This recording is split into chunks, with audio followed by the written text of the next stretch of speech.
Bonjour à tous et bienvenue sur Bel Sculpture, la chaîne qui brise les rocs. Et comme vous le savez, nous sommes en train de briser les rocs autour du message du temps de la fin. Je suis votre frère Renaud Boris Mota, ex-pasteur du message du temps de la fin. Nous allons aujourd'hui nous poser une question. Est-ce que Branham est-il digne de louange? Est-ce que Branham est-il digne de louange? Et par cette question, nous allons examiner la nature des chants de Sylvain Aquala. Est-ce des chants qui sont sacrés ou des chants qui sont profanes? Et nous verrons à la lumière de la Bible pour pouvoir donner la définition de façon détaillée, la différence qu'il y a entre le sacré et le profane. Mais avant qu'on puisse y entrer, j'aimerais qu'on commence à suivre d'abord cet extrait et ça nous permettra de dégager quelque chose. Suivant Sylvain Aqualadon, tu es un chef. Tu étais chef sur la terre.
Nous avons tous suivi ensemble. Vous allez vous dire, mais qu'est-ce qui retient notre attention dans cette chanson? C'est quelque chose de particulier qu'il y a dans cette chanson. Ce qui retient notre attention, c'est d'abord le fait que il a pris le temps d'expliciter pourquoi est-ce que Branham était élevé de l'autre côté et qu'il a été placé sur un lit élevé. Et il a posé la question de savoir pourquoi est-ce que vous m'avez élevé ainsi. On lui a répondu, parce que sur la terre, tu étais chef. Et dans cette expérience, William Branham serait prétendument au ciel. Et que dans le ciel, on lui a expliqué que quand il était sur la terre, il était chef. Mais dans le numéro précédent, nous avons posé la question de savoir, et nos amis croyants du message du temps de la fin, sauf les insultes, pour certains, et d'autres qui sont censés sont en train de réfléchir, de se poser des questions, parce que la vie ne consiste pas simplement à manger et boire, mais à trouver des réponses aux questions. Mais les questions, avant qu'on puisse trouver les réponses, il faut d'abord se les poser. Il y a certaines choses que vous ne pouvez pas remarquer si vous ne vous êtes jamais interrogé là-dessus. Mais à partir du moment où il y a une interrogation, alors cela permet à ce qu'il y ait une réponse qui vient éclairer. Nous avons déjà démontré que il n'y avait pas de possibilité pour William Branham d'être chef. Parce que la Bible dit clairement que Christ est le chef de tout homme, Dieu est l'homme est le chef de la femme et Dieu est le chef de Christ. 1 Corinthiens chapitre 11, le verset 3e. Et par contre, alors, nous comprenons que dans tout homme, il doit y avoir Branham, il doit y avoir Paul, Irénée, Colomban et tout ce que vous connaissez. Christ est le chef suprême de l'Église. Donc, Branham ne pouvait pas être chef. Et si Branham doit être chef, alors, Branham ne peut être que chef de la dénomination message.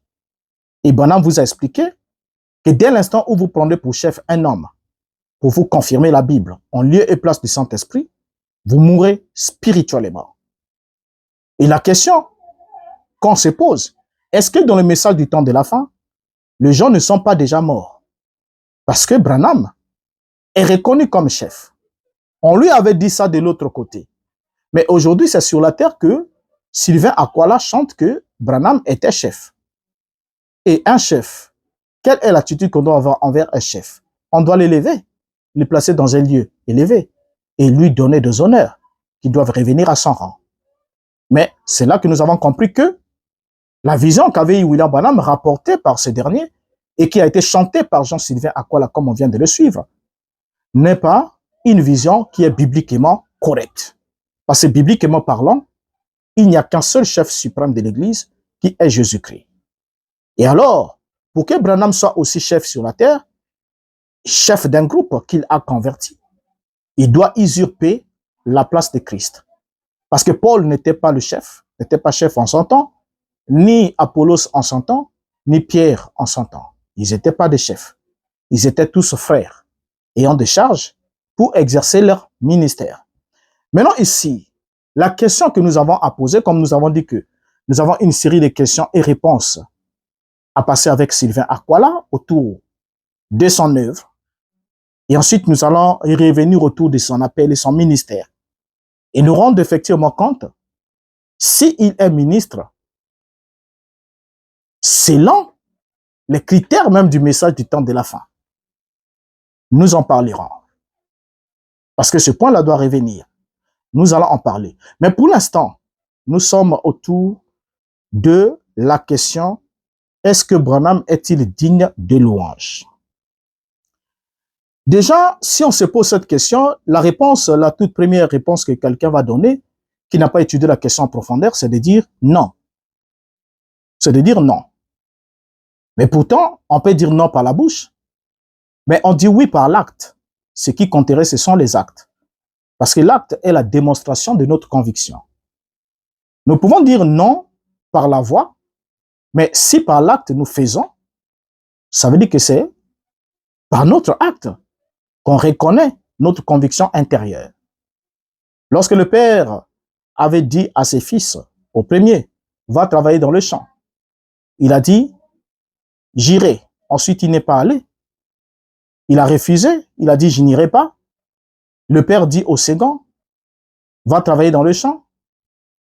Il a dit, j'irai. Ensuite, il n'est pas allé. Mais le premier qui avait refusé s'est repenti et il est allé. Le Christ avait posé la question de savoir lequel de deux a fait la volonté de son Père. Celui qui a fait la volonté du Père, c'est celui qui avait refusé et qui s'est repenti, qui est allé agir. Parce que le Père demandait une action. Mais celui qui n'a pas fait la volonté du Père, c'est celui qui a dit oui par le mot, mais ensuite qui n'a pas agi. Donc, il est très important alors pour nous de savoir, répondre à cette question, est-ce que Branham est-il digne de louange? Et par là, ça va nous permettre aussi d'étudier la nature des chants de Sylvain Aquala, autant que les autres, bien sûr, qui seront dans la même ligne des mires. Mais d'abord, pour l'instant, c'est lui, puisqu'il vient de chanter, et nous avons vu que dans sa chanson, il y a le nom Branham qui a été chanté. Le nom est cité, le nom est célébré, le nom de Branham est loué, William Branham. Ainsi, nous nous posons cette question. Et lorsqu'on se pose la question sur la louange, il faut d'abord qu'on reconnaisse que la louange est l'action de célébrer les mérites, les qualités ou les actions de quelqu'un ou de quelque chose par les paroles ou par des écrits. Et lorsqu'on célèbre les qualités ou les mérites d'une personne par écrit ou par les paroles, on est en train de poser un acte de louange. Alors, la louange peut être en quelque sorte un éloge sincère ou encore des compliments ou encore une forme d'adoration religieuse, souvent exprimée avec joie et reconnaissance comme dans la formule « Alléluia ». Dans la formule « Alléluia », c'est une formule qui exprime la louange envers Jéhovah, l'Élohim d'Israël. Donc cela implique de mettre en avant le bien, de faire des éloges, et peut prendre la forme d'un grand discours et même aussi la forme de chants, comme celui qu'on vient d'écouter ici, ou encore la forme de poèmes célébrant la divinité, ou encore célébrant les héros, et même célébrant les mérites de certaines personnes. Alors maintenant ici, la question. Cher Sylvain Aquala, vos chants sont-ils sacrés ou profanes? Est-ce que vos chants sont-ils sacrés ou profanes?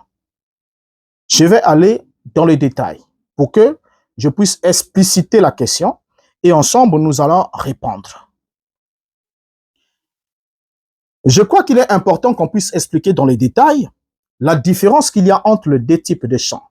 Parce que le peuple de Dieu s'égare dans ce temps-ci.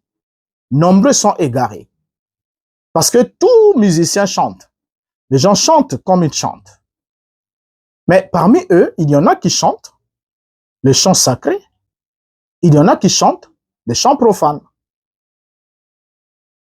Et alors, il faut qu'on sache faire la différence entre le chant sacré et les chants qui sont profanes. Nous savons que la musique est un art qui consiste non seulement à combiner les sons, mais aussi c'est un art qui consiste à transmettre un message qui est censé pénétrer l'âme de celui qui l'écoute. Parce que la musique a cette aptitude-là de pénétrer jusque dans l'âme de celui qui écoute. Et ça, c'est pas à moi de vous l'expliquer. Ainsi dit, la Bible nous parle de l'origine lointaine de la musique. La musique a commencé au ciel, où nous pouvons lire dans la Bible que lorsque Dieu posait les fondements du monde, les étoiles du matin chantaient d'allégresse. Donc le chant n'a pas commencé sur la terre. Et ils ont chanté l'allégresse. Vous voyez? De telle sorte que on comprend par là que la musique n'a pas commencé sur la terre. La musique a commencé au ciel. Et le point de départ de la musique, c'est aussi le but et c'est aussi la destination. Parce que l'éternité, c'est un cercle. Ça veut dire que le point de départ est aussi le point d'arrivée. Maintenant, regardez une chose. Lorsque nous prenons Job chapitre 38, le verset 7, que nous dit la Bible? La Bible dit, alors que les étoiles du matin éclataient en chants d'allégresse et que tous les fils de Dieu poussaient des cris de joie. Déjà là, nous sommes là très loin dès avant la fondation du monde. Les étoiles du matin éclataient en chants d'allégresse et tous les fils de Dieu poussaient des cris de joie. En plus, en lisant la Bible, nous apprenons que quand les enfants d'Israël étaient en Égypte, ils n'ont jamais chanté. Ils étaient sous le coup de l'esclavage et sous le poids de l'esclavage, ces derniers ne pouvaient pas chanter pour glorifier Dieu. Mais une fois qu'ils virent le cadavre de Pharaon et son armée au bord de la mer, Israël a chanté. C'est après avoir vu l'acte posé par Dieu, l'acte de délivrance assuré posé par Dieu, que Israël a chanté pour la première fois depuis qu'ils étaient en Égypte. Dans Exode chapitre 15, le verset 1er jusqu'au verset 2e, la Bible dit: alors Moïse et les enfants d'Israël chantèrent ce cantique à l'Éternel. Ils dirent: je chanterai à l'Éternel car il a fait éclater sa gloire. Il a précipité dans la mer le cheval et son cavalier. Verset 2. L'Éternel est ma force et le sujet de mes louanges. C'est lui qui m'a sauvé. Il est mon Dieu, je le célébrerai. Il est le Dieu de mon Père, je l'exalterai. Ici, nous voyons que Moïse, ensemble avec le peuple, après avoir vu ce qui s'est passé, ils ont chanté ce cantique à qui? À l'Éternel. Suivons bien. Ils ont chanté ce cantique à l'Éternel. Dans le tout premier cantique chanté par Israël après leur délivrance hors de l'Égypte, c'est un cantique qui a été chanté à l'Éternel. Pourquoi est-ce qu'ils l'ont chanté à l'Éternel? Ils ont expliqué la raison. Ils ont chanté à l'Éternel parce qu'il a fait éclater sa gloire. Comment est-ce qu'il a fait éclater sa gloire? C'est en précipitant dans la mer le cheval et son cavalier. Et le verset 2e, l'Éternel est ma force et le sujet de mes louanges. Le sujet de mes louanges. Ainsi dit, dans cette expression, l'Éternel est le sujet de mes louanges, cette expression signifie que Dieu éternel est la source, la raison et l'objet perpétuel de mes louanges. Car il est un Dieu sans début ni fin, puisqu'il est digne d'être, il est puissant et digne d'être célébré dans ses bienfaits et même dans sa nature. Et cette déclaration qu'on lit ici dans ces versets exprime ainsi une adoration qui reconnaît l'immensité de Dieu et le trouve comme fondement de la joie et du salut.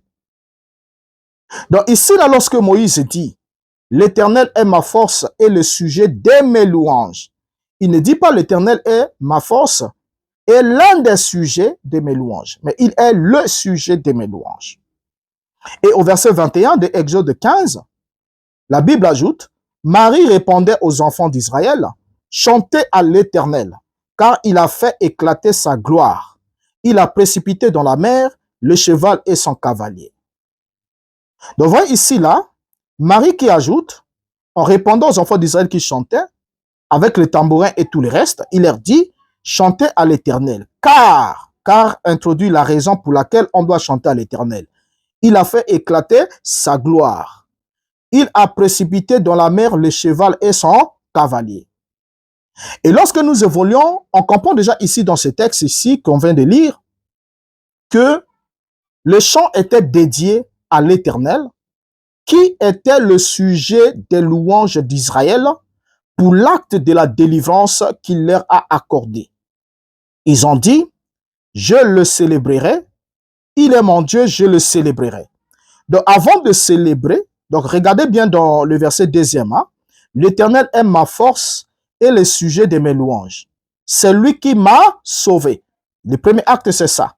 Donc la louange, pourquoi est-ce que l'Éternel est le sujet des louanges d'Israël? C'est parce que c'est l'Éternel qui l'a sauvé. Premièrement, c'est le salut. Deuxièmement, il est mon Dieu. Donc il est le sauveur, il est mon Dieu. Et ensuite, il a dit, je le célébrerai. Voilà, je le célébrerai. Et il est le Dieu de mon Père, je l'exalterai. Alors, donc maintenant, ici, on voit que les raisons pour lesquelles l'Éternel était le sujet des louanges d'Israël sont bien évoquées parce que d'abord, un, il les a sauvés. Deux, il est leur Dieu. Ainsi, ils doivent le célébrer. Dans le psaume 61, le verset 2e, La Bible nous ajoute, alors je chanterai sans cesse ton nom en accomplissant chaque jour mes vœux. Ici, le psalmiste évoque le fait de chanter sans cesse le nom de l'Éternel. Vous voyez, chanter sans cesse signifie qu'il doit chanter sans interruption. Ça veut dire que l'objet de ces chants ne peut pas changer. Il ne peut pas chanter aujourd'hui pour l'Éternel et demain il chante pour Moïse, après demain il chante pour David, après il chante pour X, pour Y, pour un tel. Il ne le faisait pas. Il dit, je chanterai sans cesse ton nom. Donc le chant de ton nom n'aura pas de cessation. Et dans le psaume 68, verset 5, il est dit, chantez à Dieu, célébrez son nom, frayez le chemin à celui qui s'avance à travers les plaines. L'Éternel est son nom, réjouissez-vous devant lui. Donc on voit ici bien que la Bible précise, chantez à qui? À Dieu. Et ensuite, faites quoi? Célébrez son nom. On doit célébrer le nom de Dieu. Donc le seul nom qui doit être célébré, c'est celui de Dieu. Et dans le psaume 95, le verset 1er à 3, la Bible nous ajoute, venez chantons avec allégresse à l'Éternel, poussons des cris de joie vers le rocher de notre salut. Allons au-devant de lui avec des louanges, faisons retentir des cantiques en son honneur. Car l'Éternel est un grand Dieu, il est un grand roi au-dessus de tous les dieux. Donc ici, là, le verset 2 me dit, faisons retentir des cantiques en son honneur. Donc les cantiques qu'on doit retentir doivent être retentis en l'honneur de l'Éternel. Et lui seul. Ainsi dit, la musique sacrée est une forme de musique composée ou utilisée pour des fins religieuses, spirituelles ou liturgiques.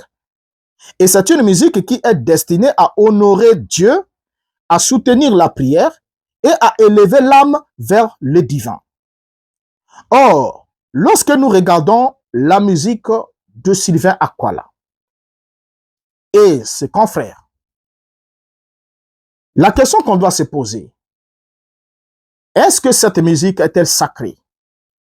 Parce que la musique sacrée, c'est une musique qui est composée et est utilisée à des fins religieuses, à des fins spirituelles ou liturgiques, en vue d'honorer Dieu et ensuite de soutenir la prière et d'accompagner l'élévation de l'âme vers le divin.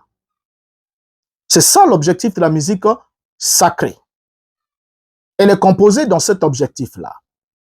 Mais par contre, lorsque nous prenons dans la Bible, on va se rendre compte d'une chose, que les psaumes que nous venons de lire, par exemple, sont le premier exemple de musique sacrée dans la tradition hébraïque.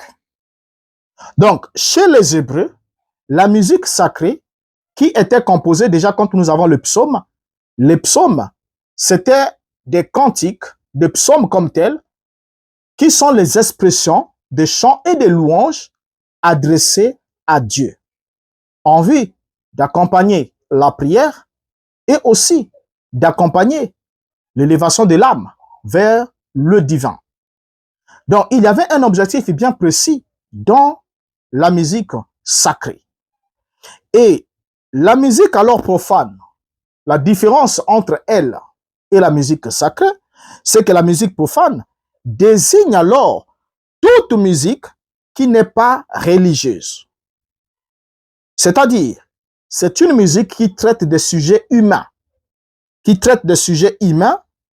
des sujets sociaux, des sujets amoureux ou des sujets artistiques. Et l'objectif de cette musique qu'on appelle profane, c'est qu'elle est destinée à divertir. Première destination, premier but de la musique profane, c'est le divertissement.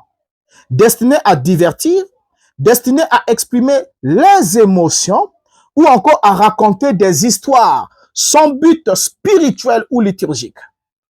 Donc, dans cette musique-là profane, l'objectif est celle-là, c'est-à-dire celle de divertir, celle d'exprimer les émotions, celle de raconter des histoires sans but spirituel ou liturgique. En d'autres termes, c'est une musique qui n'est pas inspirée par Dieu. Parce que la musique inspirée par Dieu qui a Dieu pour source et pour cause, a aussi Dieu pour sujet et pour objectif final. Parce que Dieu inspire pour sa propre gloire. Dieu n'inspire pas pour qu'on glorifie un homme quelconque. Et même William Branham l'a dit dans la prédication, le Dieu qui est riche en miséricorde. Il a dit que lorsque Israël a péché, Dieu leur a pourvu le serpent d'airain. Et lorsque quelqu'un regardait, il recevait le pardon de ses péchés et ensuite, il avait la guérison de son corps. Mais idolâtrer le don d'expiation était devenu un péché. C'était le don d'expiation, mais quand ils l'ont idolâtré, ils l'ont mis dans le temple, ils ont commencé à brûler le parfum devant ce serpent d'airain. Cela était devenu un péché. À tel point que Dieu était obligé d'envoyer le roi Josias qui est venu et qui a détruit le serpent d'airain, qui, dans un temps, était le don de Dieu pour l'expiation. Donc, c'est pour autant dire que lorsque nous regardons ici, on voit que la musique profane n'a pas la même source, n'a pas la même origine que la musique religieuse. Et par conséquent aussi ne poursuit pas le même but. La musique religieuse a pour source Dieu et les chants sont dédiés à Dieu, n'est-ce pas? Et accompagnent la prière dans le service liturgique et aussi accompagnent l'élévation de l'âme vers le divin. Parce qu'on ne peut pas chanter pour Dieu uniquement dans le temple ou dans le lieu de culte. On peut chanter chez soi. Mais lorsqu'on chante pour Dieu, cela rapproche l'âme du divin parce que la musique a un pouvoir d'attraction. De la même manière que la musique secoue votre âme, votre être intérieur, la musique aussi secoue aussi le trône de Dieu. Maintenant, il y a une chose, c'est que la musique profane ici, puisque nous voulons déterminer si la musique de Sylvain qu'on vient d'écouter, telle que la chanson, on prend en exemple la chanson qu'on a écoutée là, où on chante à l'honneur de Branham. On chante à l'honneur de Branham. On ne chante pas à l'honneur de Dieu pour dire, oh Dieu, nous te disons merci de nous avoir pourvu un homme, tu nous as envoyé un homme comme ça, voilà comment il a marché, voilà. Non, on ne s'adresse pas à Dieu dans cette chanson.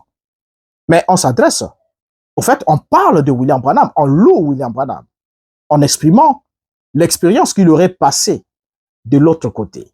Or ça, c'est ce qu'on appelle une musique profane. Écoutez, la musique profane désigne toute musique par définition, toute musique qui n'est pas religieuse. Elle traite des sujets humains. La musique profane traite des sujets humains, pas le sujet divin, pas Dieu, mais traite le sujet humain. C'est une musique profane. Traite des sujets humains, des sujets sociaux, des sujets amoureux. Quand vous allez par exemple dans le sujet amoureux, vous allez voir par exemple les musiciens de la République démocratique du Congo qu'on appelle par exemple Fally Ipupa ou Koffi Olomide ou je sais pas Charles Demiguez ou Werason, tous ces noms-là. Les Mbiliabel et autres. Et chez nous ici, il y avait, je crois, les Yulu Mabiala, il y avait beaucoup de musiciens qui étaient là, qui sont passés, Pembe Chero et autres. Tous ces musiciens-là, ce sont des musiciens qui font ce qu'on appelle la musique profane. Pourquoi? Parce que eux, le centre de leur musique, c'est soit ils chantent des faits, soit des sujets humains, soit des sujets sociaux, soit des sujets amoureux. Voilà pourquoi on appelle ça musique profane. Et ils chantent aussi soit dans le cadre artistique. Ensuite, la destination, le but de cette musique profane, c'est de divertir, c'est d'exprimer des émotions ou de raconter des histoires sans but spirituel ou liturgique. C'est ça ce qu'on appelle la musique profane. Ça veut dire que c'est une musique qui n'a pas Dieu pour source et ensuite qui n'a pas aussi Dieu pour but. C'est cela. Donc, on parle d'un homme, on chante un homme, on chante un homme, on chante un homme. Vous voyez, cette musique-là, elle est profane. Je vous prends un exemple en passant. Quand David a coupé la tête de Goliath, la Bible dit que les filles d'Israël entamèrent le chant. Les jeunes filles, les filles d'Israël, ont commencé à chanter en l'honneur de David. Vous voyez, ils ont dit, Saoul a tué 1000, mais David a tué 10 000. Saoul a tué 1000, David a tué 10 000. le fait de donner à Saoul 1000 et à David 10 000, afin que Saoul puisse attiser sa haine vers David. Et cette chanson a fait du mal à l'âme de Saoul et a produit, a généré la jalousie dans le cœur de Saoul. Et Saoul a cherché à tuer David. Pourquoi? Parce que les filles d'Israël ont élevé David. Cette chanson n'était pas un chant religieux, mais c'était une louange adressée par un peuple qui exprimait leur émotion, leur joie de voir David et leur éviter de tomber dans l'esclavage des Philistins. Parce que c'était, si vous donnez un homme, si je me bats avec lui, si il remporte sur moi, nous devenons vos esclaves. Mais si je remporte sur lui, vous devenez nos esclaves. Donc le salut de la nation était engagé. D'où les louanges à David pour avoir accompli cet acte salutaire. Vous voyez un peu? Alors, maintenant ici, lorsqu'on parle de l'origine de la musique profane, déjà pour commencer, le terme profane vient de deux mots latins. Le mot pro et ensuite fanum, qui signifie hors du temple. Profanum signifie hors du temple. Ce qui signifie que la musique profane est la musique qui, par opposition à la musique sacrée, la musique profane est laïque. Elle est laïque. Elle est utilisée dans la vie quotidienne pour le plaisir personnel ou le plaisir collectif. Donc, le but de cette musique, c'est de générer le plaisir. Envie de réaliser un divertissement. Voilà pourquoi vous allez voir que quand Israël est sorti de l'Égypte, la Bible dit que le peuple s'arrêta pour se divertir. Et c'est là que la mort les a frappés. Baal-Péor, c'était le divertissement. Il n'y avait pas de culte sacré là-bas. Il n'y avait rien de sacré. C'était le divertissement. Donc ainsi, la musique profane a cet objectif-là. C'est de produire le plaisir personnel ou le plaisir collectif. Et vous allez voir que quand la musique profane est jouée, elle n'est pas comme la musique sacrée que Israël a chanté quand ils ont vu les cadavres des Philistins et des pharaons et son armée. Automatiquement, ça a généré cette expression de joie. Et ils ont chanté à l'Éternel. Ils n'ont pas chanté à Moïse, mais ils ont chanté à l'Éternel. Ils n'ont pas chanté à Moïse, ils ont chanté à l'Éternel. Et ça, c'est très capital. Et même Moïse a chanté à l'Éternel. Pourtant, l'instrument utilisé par l'Éternel pour délivrer Israël, c'était Moïse. Mais Israël n'a pas chanté pour Moïse.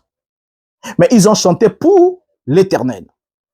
Alors, donc en évoluant ici, on va se rendre compte que la louange adressée à Branham n'est pas une musique sacrée, mais c'est une musique profane. Et elle a pour objectif de générer le plaisir, l'émotion, la joie, en vue de divertir. C'est le divertissement. Parce que cette chanson-là adressée à l'endroit de Branham, qui est composée par inspiration de propos de Branham, propos qui, après vérification, sont contraires aux faits réels, contraires à la Bible. Mais ce sont ces propos-là qui sont transformés en chansons, assaisonnés par une mélodie musicale et avec le talent de quelqu'un qui maîtrise cet art de la musique, fait alors danser les gens. Mais les gens ne se rendent pas compte que le message véhiculé par cette chanson est un poison pour l'âme. Regardez. Lorsque vous chantez pour Branham, à cause des expériences fictives de sa naissance, Fictif, pourquoi? Parce que Branham, c'est plus tard qu'il va rapporter qu'il a rencontré des astrologues qui lui ont dit qu'il était né sous la constellation des 3 étoiles. Parce qu'il partait consulter les mages, les diseurs de bonne aventure, pour qu'ils lui disent, lui donnent une orientation de sa vie. Et c'est comme ça que les mages vont lui dire que tu n'auras pas de succès à l'est, tu auras du succès à l'ouest. Et Branham dit que durant toute sa vie, il a toujours voulu orienter sa vie vers l'ouest. Voilà pourquoi il avait voyagé pour la côte ouest. Il n'orientait pas sa vie selon la parole de Dieu ou la conduite de Dieu ou la conduite d'un ange quelconque, mais selon les recommandations d'un astrologue. Pendant ce temps, le Dieu de la Bible est celui qui a dit à Israël, vous n'écouterez pas les astrologues. Et à cause du fait que vous n'allez pas écouter les astrologues, je vous susciterai d'un prophète. Un prophète, et il leur promet le Mashiach. Il leur dit, vous, votre Dieu ne vous le permet pas. Ces peuples-là écoutent leurs devins et leurs astrologues. Mais vous, votre Dieu ne vous le permet pas. Mais Branham a écouté les astrologues. Il les a même interrogés. Ils ont même fabriqué la date de la naissance du 6 avril. Et à partir du moment où Branham a écouté la naissance du 6 avril, que le 6 avril, il y avait constellation des étoiles, et tu es né à cette date-là, c'est là que Branham avait changé sa date de naissance dans ce document de l'état civil. On en a déjà parlé dans certains numéros. Et quand notre cher ami Sylvain dit que on accuse Branham ou bien on attaque violemment Branham, c'est faux. C'est faux. Par tes paroles, tu seras justifié. Par tes paroles, tu seras condamné. Dit le Seigneur Yeshua dans Matthieu chapitre 15. Alors, donc maintenant ici, quand vous chantez pour Branham, à cause de cette expérience fictive de sa naissance, vous devez quand même avoir un élément de modèle. Mais quand nous prenons la Bible, nous nous rendons compte que lorsque les anges sont descendus à la naissance de Christ, que la Bible dit, les mages ont dit, nous avons vu son étoile en Orient et nous sommes venus pour l'adorer. Les mages n'ont pas dit qu'ils ont vu la constellation des étoiles ou la constellation des planètes. C'est pas ce qu'ils ont dit. Nous avons vu son étoile en Orient, nous sommes venus pour l'adorer. Parce qu'il y avait une promesse qui disait, un astre s'élèvera de Jacob. Alors, quand Yeshua est né d'une vierge, né selon la promesse de l'ange à Marie. Donc, il y a d'abord eu l'ange qui est venu annoncer l'enfant. L'enfant est conçu dans le sein de sa mère sans rapport sexuel. Et l'enfant va naître sous un signe. Mais quand cet enfant est né, qu'est-ce que la Bible nous dit? Les anges sont venus chanter à la montagne, sur la montagne, là où il y avait des bergers. Les anges ne sont pas allés chanter à la crèche ou dans l'endroit où l'enfant était né. Les anges ne sont pas allés chanter là-bas. Ils ne sont pas allés chanter autour de l'enfant. Mais les anges sont allés chanter autour des bergers après leur avoir transmis le message de la naissance. Nous vous annonçons la bonne nouvelle, c'est qu'aujourd'hui, dans la vie de David, vous êtes né le Christ du Seigneur. Et après avoir annoncé ce message, la Bible dit dans Luc chapitre 2, le verset 13 à 14. Et soudain, il se joignit à l'ange, une multitude de l'armée céleste, louant Dieu et disant, gloire à Dieu dans les lieux très hauts, et paix sur la terre parmi les hommes qu'il a agréés. Regardez ce passage. Quand les anges, l'armée céleste, une multitude de l'armée céleste se joignent à l'ange qui a donné le message au berger, la Bible dit, louant Dieu. Ils ont loué qui? Dieu. En disant quoi? Gloire à Dieu dans le lieu très haut. Donc la louange était adressée à Dieu, Dieu qui a donné l'enfant.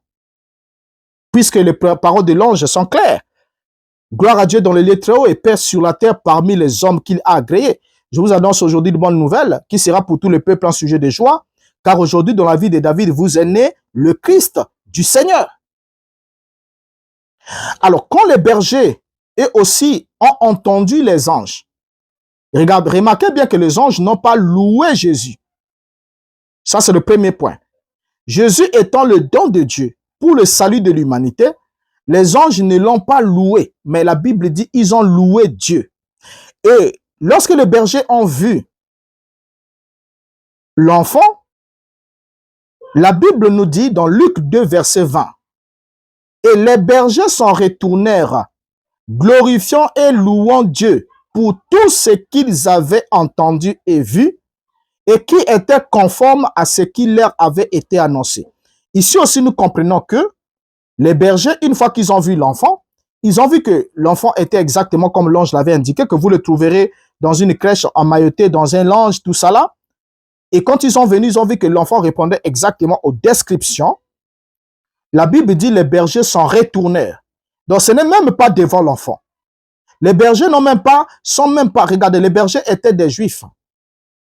Les mages venaient d'ailleurs, mais les bergers étaient des juifs. La Bible ne dit nullement que quand ils sont venus, ils ont vu l'enfant, ils ont commencé à le louer. Oh, enfant qui est né, oh, nous te louons parce que les anges sont descendus. On a vu les anges descendre, nous annoncer que tu es le Christ, le Messie du Seigneur, tout et tout. Oh, nous te louons, tu es digne d'être loué. Ils n'ont même pas chanté pour Jésus. Regardez bien, hein? Ils n'ont même pas chanté pour lui. Mais la Bible dit que les bergers s'en retournèrent. Donc, ils ont quitté d'abord là où se trouvait l'enfant Jésus avec sa mère. Ils se retournèrent, glorifiant et louant Dieu pour tout ce qu'ils avaient entendu et vu et qui était conforme à ce qui leur avait été annoncé. Et quand on emmène l'enfant dans le temple pour le présenter, pour le circoncire, selon la loi, la prophétesse Anne aussi va louer Dieu et parler de Yeshua. Luc chapitre 2, le verset 38, nous dit, étant survenue elle aussi à cette même heure, elle louait Dieu et elle parlait de Jésus à tous ceux qui attendaient la délivrance de Jérusalem. Est-ce qu'elle louait Jésus? Non. Elle louait qui? Dieu. Et parlait de qui? De Jésus. À tous ceux qui attendaient la délivrance de Jérusalem. Regardez bien leur attitude. Donc, commençons par les anges. Les anges n'ont pas loué Jésus, mais ils ont loué Dieu pour avoir donné un Christ, suscité le Christ pour le salut de l'humanité. Les mages, plutôt, les bergers, à leur tour aussi, ont glorifié et loué Dieu après qu'ils aient quitté l'enfant. Et par la suite, lorsque nous voyons donc dans le ministère de Christ, on voit même que les miracles que Christ accomplissait attiraient la louange et la gloire de Dieu. Matthieu 5, verset 16, le Christ a d'abord enseigné ce qui suit. Que votre lumière luise ainsi devant les hommes, afin qu'ils voient vos bonnes œuvres et qu'ils glorifient votre Père qui est dans les cieux. Vous voyez? Donc, quand les hommes voient les bonnes œuvres, les hommes font quoi? Ils vont glorifier qui? Votre Père qui est dans les cieux. Et chaque bénéficiaire, même le bénéficiaire des miracles que Yeshua accomplissait, glorifiait et louait Dieu. Dans Luc chapitre 18, le verset 43, nous lisons. À l'instant, il recouvra la vue et suivit Jésus en glorifiant Dieu. Tout le peuple, voyant cela, loua Dieu. Donc, vous voyez que le bénéficiaire immédiat du miracle a fait quoi? Il a glorifié Dieu pour lui avoir redonné la vue. Et ensuite, tout le peuple, voyant cela, loua Dieu. La Bible ne dit pas ici, Luc 18, 43, que l'homme aveugle a glorifié Jésus et ensuite, tout le peuple, voyant cela, glorifia Jésus. Mais il glorifia Dieu. Et donc, après l'ascension même du Seigneur, dans Luc 24, verset 53, nous lisons. Ils étaient continuellement dans le temple, louant et bénissant Dieu. Donc, les apôtres étaient continuellement dans le temple, louant et bénissant Dieu. Et même la conséquence de salut, c'est que ceux qui étaient sauvés à la Pentecôte, c'est des gens qui accédaient à cette louange de Dieu. Acte 2, 47. Louons Dieu et trouvons grâce auprès de tout le peuple. Et le Seigneur ajoutait chaque jour à l'église ceux qui étaient sauvés. Vous voyez un peu? Et même le paralytique guéri par l'apôtre Pierre, par la prière de Pierre, devant la porte de la Belle, entra dans le temple en chantant et en dansant pour témoigner de sa délivrance. Acte chapitre 3, le verset 8 à 9, qui nous dit, d'un saut, il fut debout et il se mit à marcher. Il entra avec eux dans le temple, marchant, sautant et louant Dieu. Regardez bien à qui est adressée la louange. Est-ce que Cet homme a loué Pierre, a loué Jean? Non, il a loué Dieu. Il n'a pas dit à Pierre et Jean, si vous n'étiez pas venus, aujourd'hui je n'aurais pas marché. Non, mais il a loué Dieu. Et le verset 9 dit, tout le monde le vit marchant et louant Dieu. Pas louant Pierre ou Jean, mais louant Dieu. Et Paul et Silas, dans Actes chapitre 16, le verset 25, pendant qu'ils étaient en prison, la Bible dit, vers le milieu de la nuit, Paul et Silas priaient et chantaient les louanges de Dieu et les prisonniers les entendaient. Regardez bien, ils chantaient, ils priaient et chantaient les louanges de Dieu et les prisonniers les entendaient. Maintenant, la question qu'on doit se poser. Chers amis, croyants du message du temps de la fin, cher Sylvain Akwala, à qui doit-on adresser des louanges? Parce que déjà là, vous avez loué Branham. Vous l'avez loué parce que c'est lui qui vous a enseigné cela. Il vous a transmis une expérience qu'il aurait prétendument passée. Et vous n'avez pas étudié cette expérience à la lumière des Écritures et vous voici en train de louer Branham. Maintenant, regardez une chose. Quand vous louez Branham, votre musique devient une musique profane. Elle n'est pas différente de Emene de qui que ce soit qui chante. Parce qu'en fait, le point central et focal des chansons de tous ces musiciens-là, c'est l'homme. Et vous aussi, le point focal de votre chanson, c'est l'homme. Or, Dieu n'inspire pas une chanson qui doit être à la louange de l'homme. Que les hommes voient vos bonnes œuvres afin qu'ils glorifient votre Père qui est dans le ciel. Les hommes ne doivent pas voir vos bonnes œuvres afin de vous glorifier. Donc, aucune œuvre accomplie par l'homme ne peut lui attirer la gloire, ni la louange, mais doit attirer la gloire et la louange de Dieu quand c'est une œuvre que Dieu a accomplie au travers de cet instrument. Maintenant, si ce n'est pas le cas, alors on est en face d'une musique profane. Donc, écoutez la chanson qui dit « Oh Branham, sur la terre, tu étais chef. Tu étais chef. Tu étais chef. » Et écoutez une chanson de, je ne sais pas, Fally Ipupa. Il n'y a pas de différence. Parce que toutes les deux chansons n'ont pas un impact pour rapprocher l'âme de la personne vers le divin. Parce que le problème, c'est celui-là. N'ont pas l'impact de rapprocher l'âme vers le divin. Ce sont des chansons qui divertissent. C'est-à-dire, ça vous donne la joie d'entendre un son agréable à l'oreille. Vous avez la joie d'entendre ça, la joie de vous représenter dans le personnage, chanter. Et vous avez juste, c'est le divertissement. Or, le divertissement, c'est une perte de temps et un éloignement vers le divin. Parce qu'Israël a été détruit à cause de ça. Vous le savez. Le peuple s'arrêta pour se divertir. Donc, avant de se divertir, on s'arrête. Ça veut dire que la marche ne continue plus. On s'arrête, on marque un arrêt et on se divertit. Donc, aussi longtemps que vous êtes en train de vous divertir, cela voudrait dire que ça fait longtemps que vous vous êtes arrêté. Depuis longtemps. En fait, vous avez même arrêté depuis longtemps, depuis très très longtemps. Regardez. À qui doit-on adresser nos louanges? Et ça, c'est important. Et nombreux, même les églises dites de réveil, ne savent pas, beaucoup de musiciens ne savent pas à qui est-ce qu'on doit adresser des louanges, que ce soit dans l'Ancien comme dans le Nouveau. Et nous allons parcourir certains passages bibliques. On est obligé. On est obligé. Lorsqu'on lit le grand psalmiste, dans le psaume 42, le verset 9, il nous a dit, « Le jour, l'Éternel m'accordait sa grâce. La nuit, je chantais ses louanges. J'adressais une prière au Dieu de ma vie. » Donc, on souligne ici, le jour où l'Éternel m'accordait sa grâce. C'est quand sa grâce m'est accordée que la nuit, je chantais ses louanges. J'adressais une prière au Dieu de ma vie. Dans Job chapitre 35, le verset 10.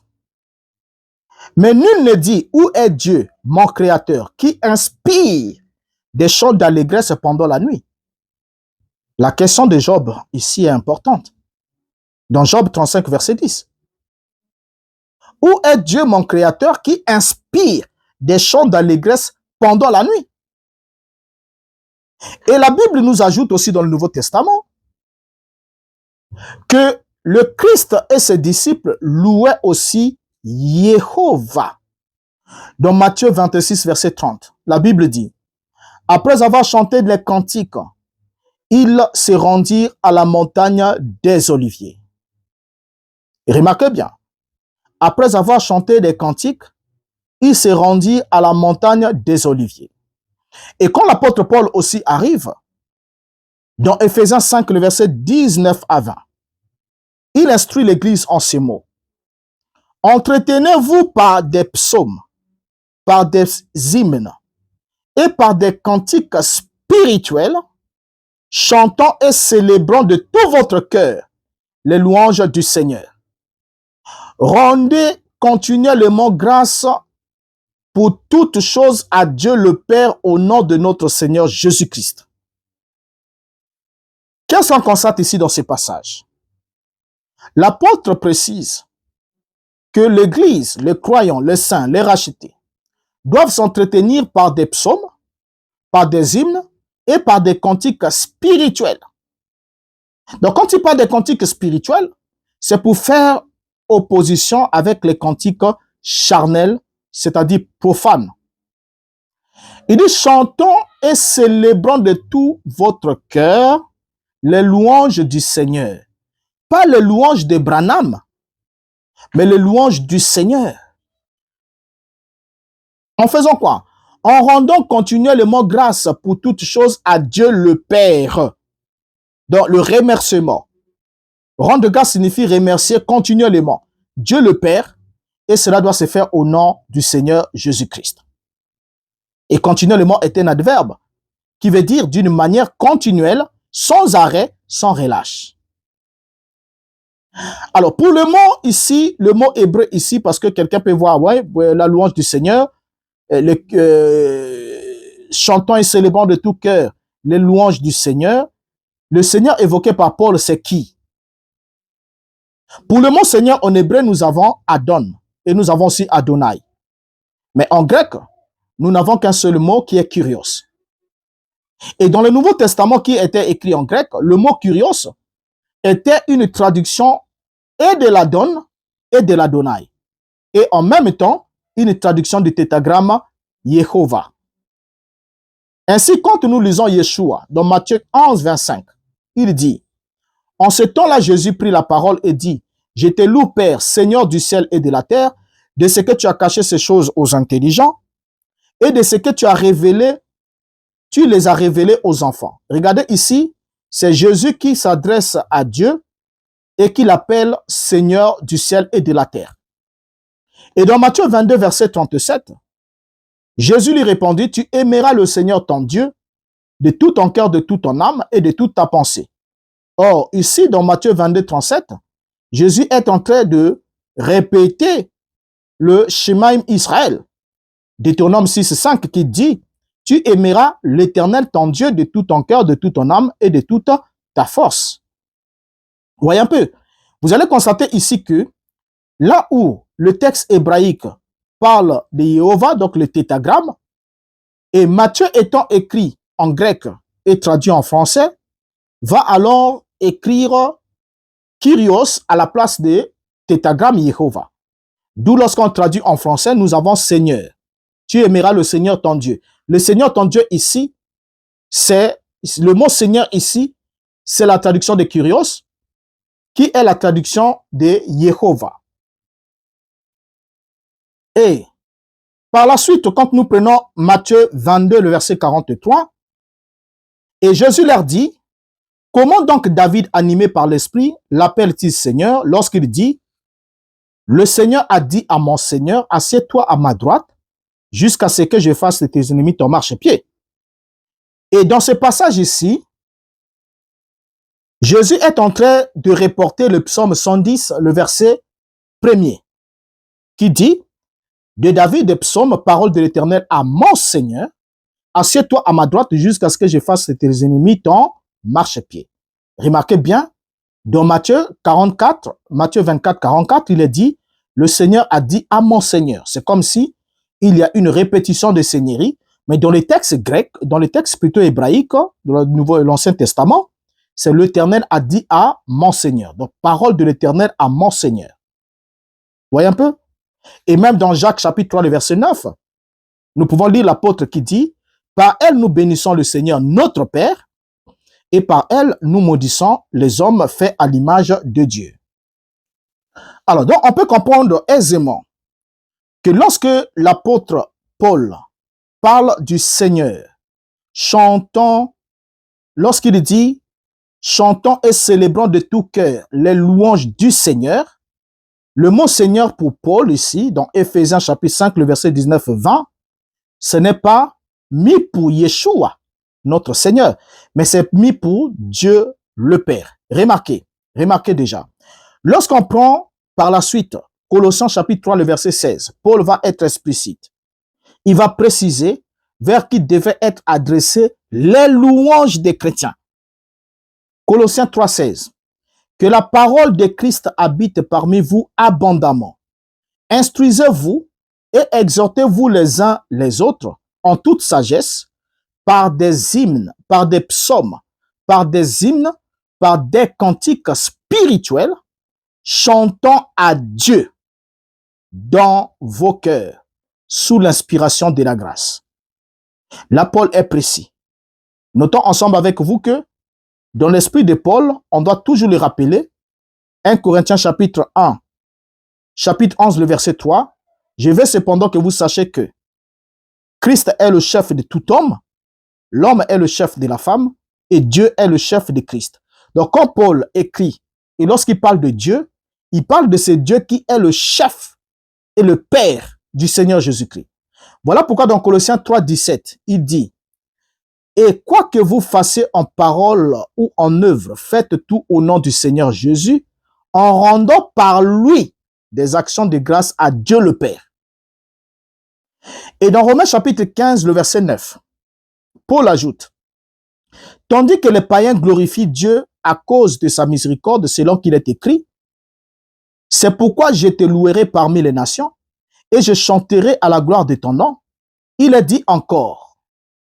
Et le passage évoqué par l'apôtre Paul ici, où il est parlé, je chanterai à la gloire de ton nom, ce n'est juste qu'un report du psaume 18, verset 50 que nous lisons, qui disait, c'est pourquoi je te louerai parmi les nations, ô Éternel, et je chanterai à la gloire de ton nom.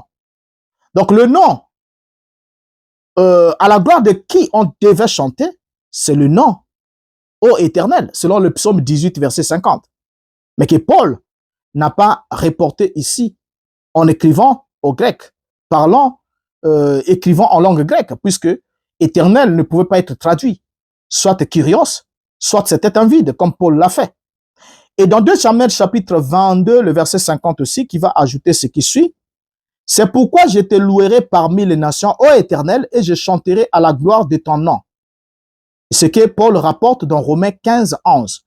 Et encore, louez le Seigneur, vous toutes les nations, célébrez-le, vous tous les peuples, qui est le report du psaume 117, verset 1, qui dit, louez l'Éternel, vous toutes les nations, célébrez-le, vous tous les peuples. Vous voyez? Alors, par la suite, on va voir que Romains chapitre 15, toujours le verset 11, plutôt le Romains chapitre 15, le verset 11 est clair. Paul est en train de reporter ce que dit le psaume 117, le verset 1er. Et vous allez remarquer que dans le psaume 117, le verset 1er, il est dit, louez l'Éternel, vous toutes les nations, célébrez-le, vous tous les peuples.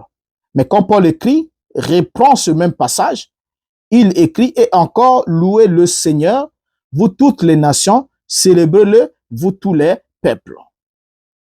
Et dans Hébreux chapitre 13, le verset 15. La Bible dit, par lui, lui pour Yeshua, par lui offrant sans cesse à Dieu un sacrifice de louange, c'est-à-dire le fruit des lèvres qui confessent son nom. Donc, les louanges qui doivent être offertes à Dieu, le sacrifice de louanges que nous offrons à Dieu par Jésus-Christ, doivent être le fruit de nos lèvres, des lèvres qui confessent son nom, pas le nom de Branham. S'il vous plaît. Est-ce que vous avez un passage qui dit que les louanges qu'on doit adresser à Dieu doivent être le fruit des lèvres qui confessent le nom de William Branham? Du coup, comme vous n'avez pas ce passage, donc le fait de confesser le nom de William Branham, c'est chanter un chant profane. Et Apocalypse 19, le verset 4 à 5. Ce qui se passe dans le ciel. La Bible dit, et les 24 vieillards et les 4 êtres vivants se prosternèrent et adorèrent Dieu assis sur le trône en disant, Amen, Alléluia. Et une voix sortit du trône disant, louez notre Dieu, vous tous ses serviteurs, vous qui le craignez petits et grands. Remarquez ici, dans l'adoration des 24 vieillards et des 4 êtres vivants, ils se prosternèrent et adorèrent Dieu assis sur le trône en disant quoi? Amen. Ça veut dire, ils commencent l'adoration par le définitif. C'est-à-dire ce qui ne change pas, ce qui est attesté comme vrai, qui est véridique, qui est immuable. Et ils terminent par Alléluia. Or, Alléluia ici, ce n'est juste que la traduction, au fait, on a gardé ici. Au fait, le seul mot qui est gardé ici sans être totalement translittéré, c'est Alléluia. Or, dans l'expression louer Dieu, l'ordre qui est donné ici, la voix sortie du trône, et une voix sortie du trône disant louer notre Dieu. L'expression louer Dieu signifie rendre gloire à Dieu, exprimer son admiration, sa reconnaissance ou son amour par des paroles qui peuvent être des prières, des chants, des proclamations ou encore par des actes. Et dans le sens spirituel et biblique, lorsque la Bible parle du fait de louer Dieu, cela signifie proclamer la grandeur de Dieu, sa bonté, sa justice et ses œuvres. C'est un acte d'adoration profonde lié à la foi. Et en hébreu biblique, plusieurs mots sont traduits par louer. Et on peut en citer au moins 3. Il y a d'abord le mot hébreu Hallel. Hallel qui signifie célébrer avec enthousiasme. Et c'est Hallel d'où est venu le mot Alléluia, qui signifie simplement célébrer avec enthousiasme le nom de Yah. Yah qui est le diminutif de Yahweh, Yehovah. D'où dans Alléluia, cela signifie simplement célébrer avec enthousiasme le nom de Yah. Et c'est composé, constitué en un seul mot, Alléluia, qui vient de Hallel et de Yah. Et ensuite, le deuxième mot pour la louange, c'est Yada. Et Yada, qui signifie rendre grâce, c'est-à-dire confesser le nom de Yehovah avec les mains levées. Yada. Et en troisième lieu, nous avons Zamar. Zamar qui signifie chanter les louanges de Dieu avec des instruments de musique. Dans tous les 3 mots qui constituent, qui orientent la louange, ne l'oriente que vers le divin. Rien que vers le divin. Commençons par Alléluia. Vous allez voir que les êtres vivants, les 24 vieillards, quand ils adorent celui qui est assis sur le trône, ils s'expriment en disant Amen, Alléluia, Amen, Alléluia. Parce que Alléluia, comme on vient de le dire, vient de Hallel en hébreu, qui signifie célébrer avec enthousiasme. Alors, si on est censé dire Amen, Alléluia, mais à quel moment est-ce qu'on est censé louer Branham? Et dire toujours que c'est un chant sacré. Il n'y a rien de sacré dans ça. C'est juste un chant profane. Ainsi, chanter et danser dans chaque, au fait, chanter et danser dans chaque cas, évoqué dans la parole, était en quelque sorte l'expression d'un cœur joyeux en voyant la victoire que Dieu leur accordait ou un acte de délivrance. Comme Israël, par exemple, qui a chanté, qui a dansé. Quand ils ont vu le cadavre de Pharaon et son armée. Comme cet homme-là qui a retrouvé ses jambes, qui est entré dans le temple, qui a dansé, qui a chanté, qui a loué Dieu. Il n'a même plus eu son attention fixée sur Pierre et sur Jean. Pour dire, si vous n'étiez pas venu, je ne serais pas ici. Quand c'est Dieu qui accomplit un miracle, une œuvre, Dieu n'accomplit l'œuvre que pour sa propre gloire, pour sa propre louange. Il n'y a pas un autre nom qui peut être célébré de la bouche de celui qui a bénéficié d'une faveur divine. Le seul moment où Israël, la première fois qu'ils ont tenté de mettre autre chose entre eux et Dieu, c'est quand ils ont érigé le veau d'or. Et ils ont dit, oh Israël, voici l'Éternel ton Dieu qui t'a sorti du pays de l'Égypte.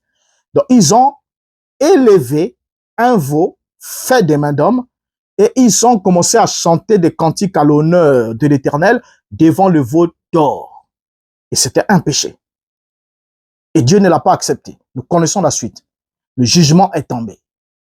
Pourquoi? Parce qu'il y avait un divertissement. Donc écoutez, la musique véritable a d'abord pour source d'inspiration Dieu.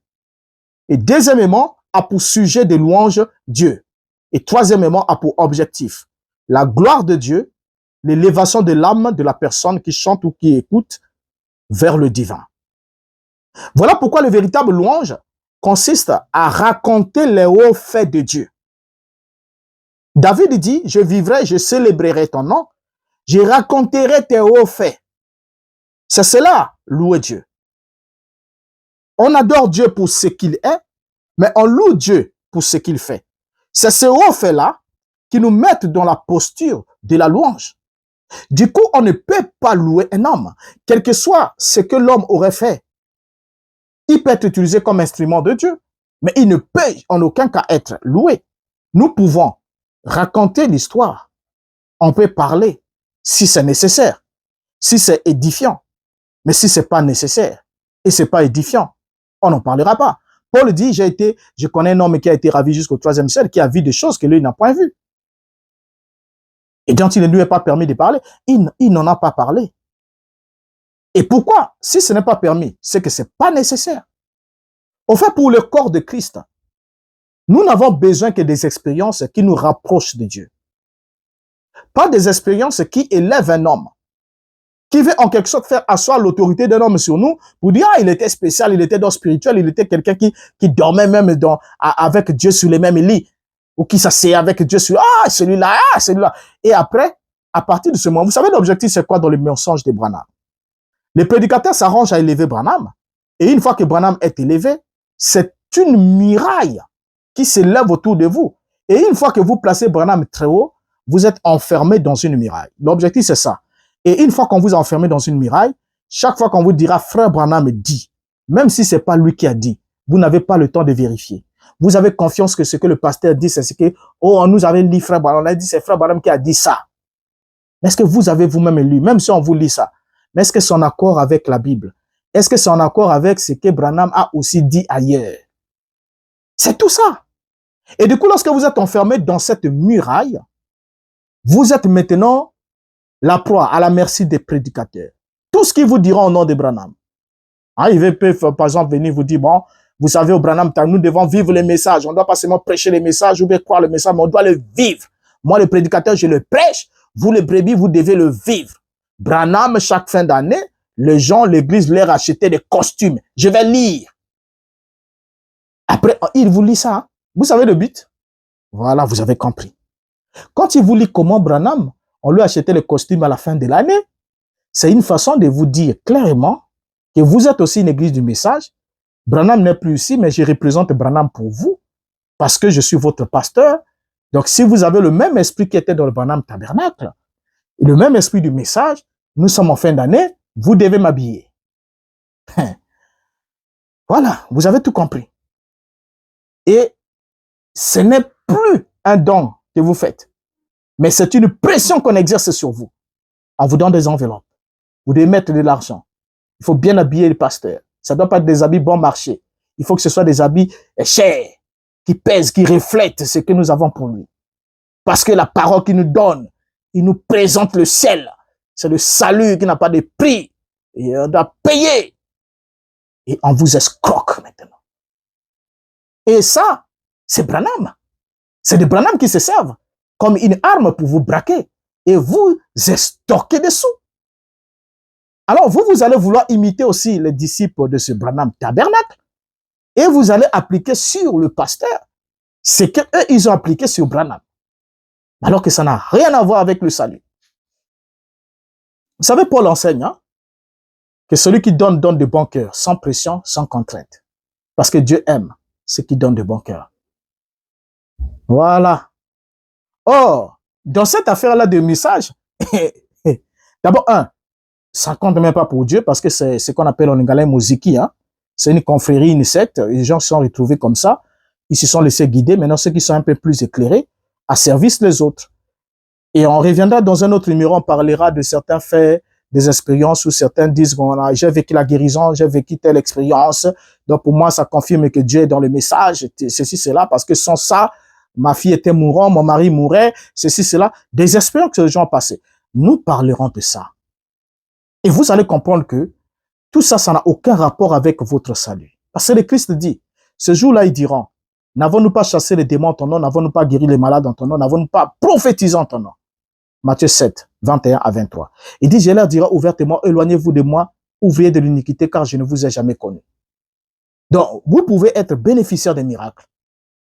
Vous pouvez aussi être faiseur de miracles, mais être en même temps ouvrier de l'iniquité. C'est là où ça devient très dangereux. Au point d'être rejeté à la fin, donc d'avoir travaillé en vain. C'est là où ça devient très dangereux. Vous voyez, ainsi dit, quand aujourd'hui là, on parle de la musique, on doit comprendre que la véritable musique doit inspirer la crainte, la révérence, contrairement au spectacle et au divertissement que l'on voit aujourd'hui. Voilà, surtout dans les tabernacles. On prend la photo de Branham, on commence à danser avec. Il était chef, il était né, colonne de feu était descendue pour veiller à ce que tout se passe bien. Et on brandit une photo comme ça, une image. Vous comprenez? C'est une façon de dire que on est là en train de se divertir. Parce qu'on chante en l'honneur d'un homme. Alors que les louanges doivent être des alléluia. Louange à Dieu. Pas louange à Branham. On ne peut pas le louer, quoi qu'il en soit. Si c'est un serviteur de Dieu, c'est un serviteur inutile. C'est pendant qu'il vivait qu'il devait bénéficier de certains hommages. Il n'y a pas de mal à ce que, si vous croyez qu'un homme est un serviteur de Dieu, que vous lui apportez une certaine assistance, il n'y a pas de mal à ça. Mais une fois qu'il est mort, il est mort. Et on continue avec les vivants parce que Dieu est le Dieu des vivants. Mais on va parler des terreurs, on dit non, même en Israël, Moïse, même s'il était déjà mort, Abraham avait dit, ils ont Moïse et les prophètes qui les écoutent. Oui. À quel moment Abraham a-t-il dit, ils ont Moïse et les prophètes qui les écoutent? C'est quand Jésus était sur la terre. Parce que Jésus ne vous a pas défini dans quel intervalle de temps il y avait encore Moïse et les prophètes qui parlaient. Parce qu'après la montée de la transfiguration, la scène d'Abraham et Lazare, si elle s'est passée après la montée de la transfiguration, Jésus n'aurait pas dit, ils ont Moïse et les prophètes qui les écoutent. Parce que Moïse et les prophètes ont été engloutis en Jésus sur la montagne de la transfiguration. Dès cet instant-là, le ministère de Moïse et des prophètes n'était plus effectif. Dieu parlait maintenant par le Fils. C'est là où se trouvait maintenant le salut. Et c'est comme ça que les apôtres, en prêchant, pour démontrer que Jésus était le Christ, Paul commençait par Moïse et les prophètes. La Bible dit que, commençant par Moïse et par tous les prophètes, il leur démontrait dans toutes les Écritures que Jésus était le Christ. C'était ça. Donc l'objectif de Moïse et les prophètes, c'est d'emmener les gens à Christ. Mais une fois que quelqu'un est arrivé à Christ, il n'a plus besoin de Moïse et les prophètes. Quand les disciples ont levé les yeux, le premier regard, ils ont vu Jésus, Moïse et Élie. Au deuxième regard, ils ont vu qui? Jésus seul. Et la voix a dit, écoutez-le. Moïse n'était plus, le prophète n'était plus. C'est-à-dire, quand on doit écouter le Fils, il n'y a plus un prophète. Il n'y a plus un prophète, parce que le ministère du Fils est supérieur au ministère de tous les prophètes. Et là n'est pas vraiment notre problème. Alors maintenant ici, on va remarquer une chose. Lorsque les enfants d'Israël ont chanté, pour vous soutenir que c'est une diversion, vous êtes en train de vous divertir quand vous chantez pour Branham, vous louez Branham. Je vous rappelle que les enfants d'Israël aussi chantèrent devant le veau d'or. C'est ce que la Bible rapporte dans Exode 32, le verset 18. La Bible dit, Moïse répondit, ce n'est ni un cri de vainqueur, ni un cri de vaincu. Ce que j'entends, c'est la voix des gens qui chantent. C'était la voix des gens qui chantaient. Or, vos chants sont aujourd'hui des divertissements autour du veau d'or, c'est-à-dire des œuvres d'art conçues par des mains humaines. Première œuvre d'art, vous avez la peinture d'Hoffmann, que vous appelez Jésus d'Hoffmann. Deuxième œuvre d'art, vous avez la photographie du 20 janvier 1950 dans le Colosseum Stadium, de la lumière du plafond qui a été photographiée de profil au-dessus de Branham, que vous appelez colonne de feu, qui devait porter le vrai nom colonne de farce. Et vous avez ensuite le troisième, celui de la nuée de farce, qui est juste un nuage résultant de l'explosion accidentelle ou volontaire d'une fusée par la base militaire américaine de Vadbergan. Vous pouvez taper sur les recherches. 28 février, lancement des missiles au 28 février 1963 aux États-Unis. Et vous allez avoir toutes ces informations-là, comment cette fusée a été intentionnellement détruite. Et que la photographie a été faite de ce nuage. Et Branham n'était même pas à la chasse le 28 février. Il est arrivé à la chasse plus tard. On fera un numéro sur ça, les témoins oculaires et les témoignages et les propos de Branham lui-même, les témoignent. Et ensuite, le nuage original qui a été publié dans les magazines Life et Time, les magazines Life et les autres magazines, Science Magazine, c'était le nuage qui était vide au centre. Mais après quelques années, il y a un frère qui a illustré le visage de la peinture d'Hoffmann à l'intérieur. Et Branham a pu voir Jésus parce que quelqu'un a incrusté un visage. Et Branham pouvait dire, voyez-vous ses yeux, sa bouche et sa barbe, il est là parfaitement comme Hoffmann l'a peint. Alors que c'était un mensonge. Et ce sont ces trois éléments-là qui sont placés devant vous et devant lesquels vous vous divertissez. Des veaux d'or. Des veaux d'or. Et vous vous divertissez. Mais vous ne le savez pas. Mais eux, les pasteurs, le savent. Vous croyez que vous ne le savez pas. Mais les pasteurs savent qu'ils sont en train de vous divertir. Ils le savent. J'étais pasteur dans le message. Ils le savent. Peu sont ceux qui ne savent pas. Nombreux sont ceux qui le savent. Mais comme c'est une affaire de business, si je lâche ça, je coule. Je préfère demeurer jusqu'à la fin. Je tiendrai ferme. Et c'est comme ça qu'ils vous conduisent dans cette voie d'errance. Alors, pour terminer, j'aimerais dire avec la Bible que les chants de Sylvain Aquala, chantés à la louange de William Branham, sont rien d'autre qu'un divertissement autour du veau d'or. Pourquoi?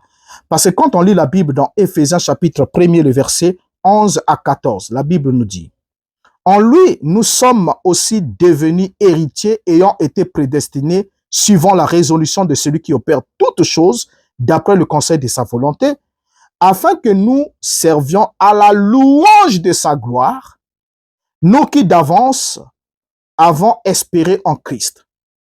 En lui, vous aussi, après avoir entendu la parole de la vérité, l'évangile de votre salut, en lui vous avez cru et vous avez été scellés du Saint-Esprit qui avait été promis, lequel est un gage de notre héritage pour la rédemption de ce que Dieu s'est acquis à la louange de sa gloire. » Donc, ce que Dieu s'est acquis, il se l'est acquis à la louange de sa gloire. Les acquis de Dieu sont acquis par Dieu à la louange de sa gloire. Et jamais celui qui est sauvé par Dieu ne va louer un homme. Jamais, quelle que soit son expérience. Jamais, quel que soit ce qu'il aurait accompli au nom de Dieu. Jamais et jamais. Ainsi dit, la chanson chantée à l'honneur, la louange à Branham, où le nom de Branham est célébré, est une chanson profane.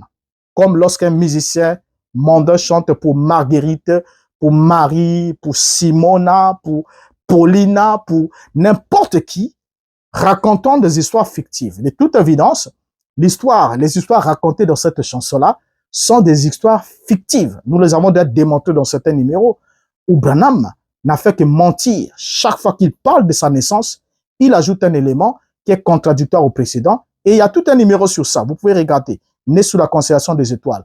Vous allez voir comment nous avons démontré combien Branham était menteur à ce sujet. Donc, dire ainsi la vérité ne signifie pas attaquer violemment William Branham. Mais signifie simplement que ceux qui sont destinés à la vie éternelle seront attirés par la vérité et comprendront que le message est faux. Parce que les gens sont en train de s'ouvrir les yeux. Les yeux des gens s'ouvrent. Les gens sont en train de comprendre que vous n'avez pas toutes les réponses et vous ne les aurez jamais, toutes les réponses qu'il faut pour pouvoir les garder captifs pendant longtemps.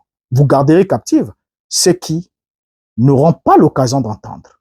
Vous savez, vous connaissez l'histoire du petit aiglon dans la basse-cour. La mère pouvait bien caqueter et leur demander de regarder toujours au sol. Mais un jour, il y a un cri dans le ciel, dans les airs, dans les ondes, dans les nets, qui les a interpellés. Quand ils ont levé les yeux, ils ont vu qu'il y avait une possibilité de s'envoler hors de la basse-cour. Et c'est ainsi ce que Dieu est en train de faire pour une âme qui doit être sauvée, loin des mensonges de William Branham. Voilà ce qu'on avait à dire dans ce numéro pour démontrer que la louange envers Branham n'est pas justifiée dans les Écritures. Branham n'est pas digne des louanges et il ne l'est pas en parole, il ne l'est pas non plus en acte. Je vous dis au revoir et vous donne rendez-vous au prochain numéro. Merci.